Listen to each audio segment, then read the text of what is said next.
আমি আমার যুবকদেরকে বলবো, আমি বুঝি আপনাদের অবস্থা, আমি বুঝি আপনাদের দুর্বল জায়গা, আমি জানি আপনারা ইচ্ছে সত্ত্বেও ফেরত আসতে পারতেছেন না।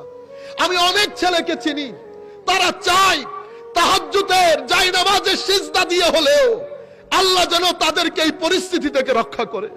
আমি আল্লাহর দরবারে দোয়া করি, মাওলা আমাদের সামনে আমাদের সাথে অসংখ্য উলামায়ে কেরাম বসেছেন, কোনো সন্দেহ নাই এখান থেকে অনেক হাত অনেক চেহারা আপনার পছন্দ। মাওলা আপনার দরবারে বিনীত আরজ, আমার এই নতুন প্রজন্ম নিয়ে যাবে আহলে সুন্নাত ওয়াল জামাতের এই দড়ি, তাদের মাধ্যমে আপনার খৌফ ও খাশিয়ত, আপনার প্যার রাসূলের ইশক মোহাব্বত, শরীয়ত তরিকত মারিফতের খেদমত মাওলা এদের মাধ্যমে হবে।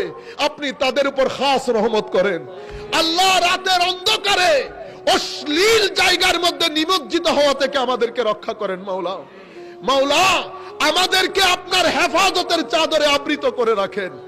সেই খৌফ ও খশিয়ত দান করেন যেটা পেয়ে ফুদাইল ইবনে ইয়াস জেগে উঠেছিল, যেটার আওয়াজ শুনে বিশির আল হাফি জেগে উঠেছিল, জুন্নুন মাসরির কলবের অন্তরে আগুন লেগে গিয়েছিল, যেটার মাধ্যমে আল্লামা ইকবাল বলেছে, আল্লামা ইকবালের কলবের বর্তনে আগুন লেগেছে। সেই আগুন আল্লাহ আপনি আমাদের যুবকদেরকে দান করেন, তাদের উপর আমাদের দেশের ভবিষ্যৎ। মাওলা এটা একটা বড় সুন্দর দেশ আপনি আমাদেরকে দান করেছেন। আমাদের চরিত্র যদি সুন্দর হয়, এর চেয়ে সোনামাখা দেশ আমরা আর কোথাও পাবো না।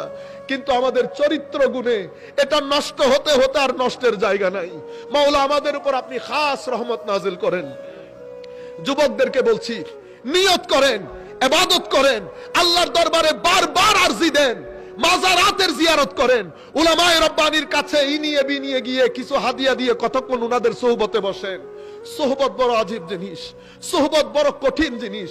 সোহবত আপনার অন্ধকার হৃদয়ে 2 সেকেন্ডের মধ্যে আলো জ্বালিয়ে দিতে পারে। সোহবত আপনার মুর্দা দিলকে মুহূর্তের মধ্যে জিন্দেগি দিতে পারে। সোহবতের শান এমন, সোহবতের জায়গায় বসলে মুর্দা মাছ, ফ্রাইড মাছ পর্যন্ত জীবিত হয়ে সমুদ্রের দিকে চলে যায়। সুহবতের খাস তাসির, সুহবত পেয়ে সাহাবী সাহাবী হয়েছে, সুহবতের কারণে তাবেঈ তাবেঈ হয়েছে, সুহবতের কারণে আতবাউ তাবেঈ তাবেঈতে পরিণত হয়েছে। সুহবতে বসবেন, মাজারাতের জিয়ারতে যাবেন।